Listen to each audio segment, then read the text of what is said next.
নমস্কাৰ মোৰ সকলো বন্ধু বান্ধৱীলৈ আন্তৰিক মৰম শ্ৰদ্ধা জ্ঞাপন কৰিছোঁ। যোৱাকালি বিশ্বকৰ্মা পূজা আছিলে, গতিকে সকলোৱে ভাল ধৰণে চাগে পূজা কৰিলে আৰু আমাৰো নামঘৰত নাম সামৰণি আছিলে, গতিকে নামঘৰলৈ বুলি ওলাই আহিলোঁ আৰু আপোনালোকৰ বাবে অকণমান ভিডিঅ' কৰি থ'লোঁ।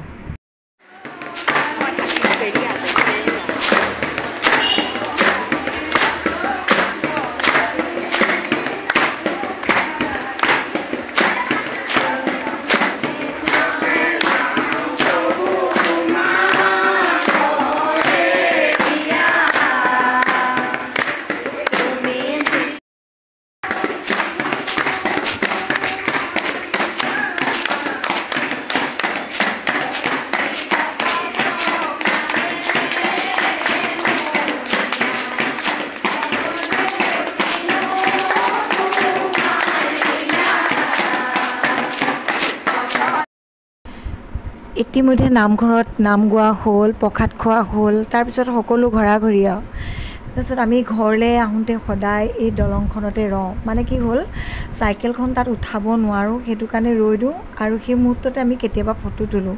আজিও ফটো তুলি আছিলোঁ আৰু ফটো তুলি থাকোঁতে হঠাতে মোৰ কিনাৰেদি এটা বান্দৰ পাৰ হৈ গ'ল, সৌটো চক। তাৰপিছতে মই কি কৰোঁ কি নকৰোঁ লাগিলে, কল এটা দলিয়াই দিলোঁ। মানে ইমান গাড়ী পাৰ হৈ গ'ল, কলটো বেয়া নহ'ল আৰু বান্দৰটোৱে আহিও খাই থৈ গুচি গ'ল। মোৰ কিমান যে ভাল লাগিলে।